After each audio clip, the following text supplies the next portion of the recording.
Hi mga sis! Friday ngayon, wala pa akong work. And naisipan kong lumabas. Niyaya ko si Jennifer. Lumabig ulit dito sa Madrid May full-time job na ako pero hindi ko muna i-reveal sa inyo.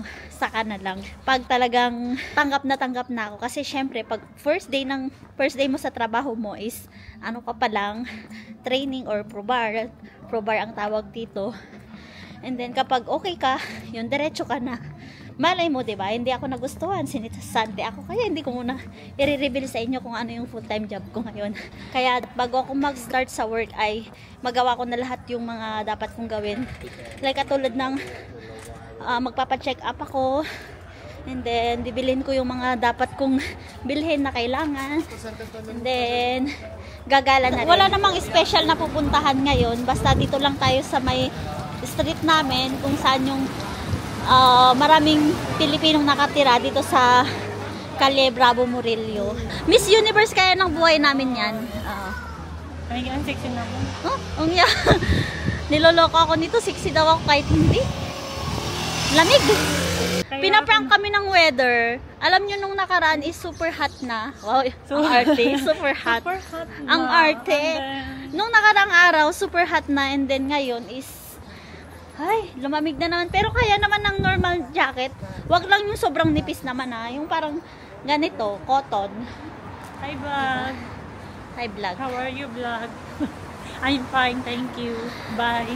Pinag-aaralan ko na yung on the spot na pagbablog para minsan hindi puro voice over. Para naman hindi boring, di ba? Wow. Yeah. Hi vlog! Para pag tamad ako mag-edit, di ba? Diretso upload na. Saan tayo punta? To the moon. To the moon. Kirk. Church. Big, bukas ba yung ano? Ni? Kinay. Para masyay. So, andito na tayo sa kalye kung saan maraming Pilipinong nakatira. Tawag dito is Calle Bravo Murillo. Para siyang Filipino community. Kasi sa kalye talaga na to, as in, marami kang nakatirang Pilipino. Oo, tapos kung halimbawa ito, naglalakad ka dito sa street, meron kang makakasalubong na Pilipino. Kabayan. Kaya, para kang nasa Pilipinas din. Pero marami ding ibang lahi na yung mga Latino, no? Pero parang mas marami ang Pilipino. Lakad-lakad lang for the go. Violet? Yung sunflower, So mga sis, andito kami ngayon sa Lifties. Tumitingin kami ng mga plain na damit para sa work. So ipapakita ko sa inyo, mga mura lang siya. Itong leggings, tigdo-dos lang. So ito mga sis, yung leggings na to, 2 euros. So kukunin natin siya. And then kailangan ko ng black na blouse. Ito, B-shape. Kukuha tayo ng isa nito. 3 euro siya. Tapos ito, round neck naman. Magkano to? 2 euro.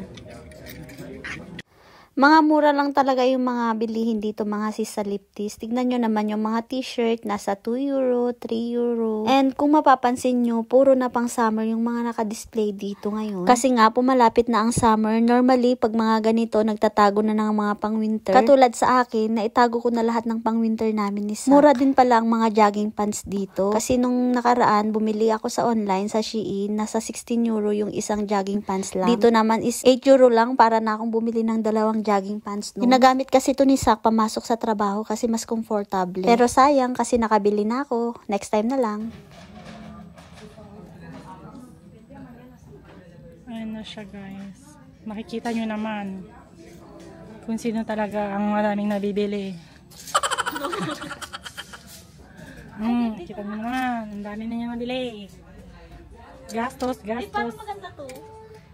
Gastos, here we are. Ang cute. Oh? Pang ano. Kasya kaya to sa akin? Mataba na kasi. Baka kasi laulaw. So, tapos na kaming mamili. Nakabayad na din kami. Naka 27 euro point something kami. Nasa 1,600 pesos naman yun. Pagkatapos naman namin sa Liptis, pumunta naman kami dito sa malapit, sa KFC para magmerienda. Namiss din namin yung mga gantong moment nung dalawa lang kaming magkasama ni Jennifer before na wala pa siyang asawa at wala pa din akong jowa. Si Jennifer talaga yung kasama kong pumunta dito sa Spain, and then kami din ang magkasama sa kwarto. Tapos pag sahod, maglalakad-lakad kami, bili-bili ng kung ano-ano, tapos may isipan namin kakain. Ganto lang kami palagi dati. Although masaya naman kami sa buhay namin ngayon at sa mga partner namin sa buhay. Pero minsan masarap din balik-balikan yung mga dati nyong ginagawa na hindi nyo na nagagawa ngayon kasi may mga partner na kayong dalawa. Katulad ngayon, parehong nasa work yung mga partner namin, and then kami walang work, kaya nagbanding na lang kami. Dumating na yung aming mayordoma. Galing sa trabaho yan. Gutom na gutom yarn. Meron siyang burger, fries, maliit na sundae, and maliit na coke. Maliit na, puro maliit. Ito si Jennifer, ang pasok niya dapat is alas 4 pa. Ngayon nag-chat yung amo niya, naging alas 6 na. Tapos na po kami kumain. Si Jennifer, mauna nang umalis sa amin kasi bibisitahin niya pa yung mahal niyang asawa. Bibisitahin. Ay, bibisitahin. Ano ba? Hindi pwedeng uuwian. Uuwian niya. Ano pa?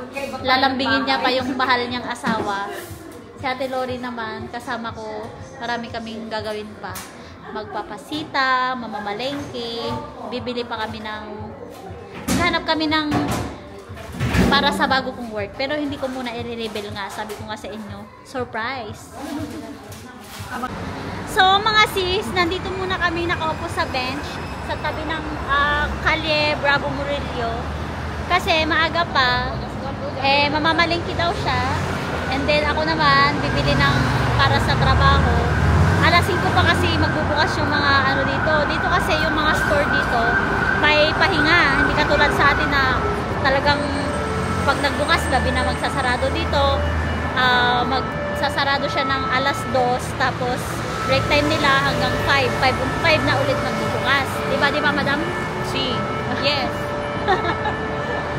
Umupo nga pala kami dyan ng 30 minutes habang hinihintay yung open ng palengke. Habang nakaupo dyan, syempre nagulitan na rin at nagkukwentuhan. Sorry, kasi after nyan, nakalimutan ko nang mag-vlog. Yan nga pala yung last video na na-record ko that day. Kahapon, ewan ko ba, nakalimutan ko nang mag-film nung nasa palengke kami at nung bumibili kami ng uniform ko. Salamat po sa lagi nyong panonood, mga sis. Sa mga hindi pa po naka-follow sa akin, please follow po my vlog para updated kayo palagi sa mga vlogs ko. Lalo na ngayon, goal ko ang mag-upload everyday ng vlog para maipakita ko naman sa inyo ang daily life namin dito sa Spain. Salamat sa panonood! I love you all!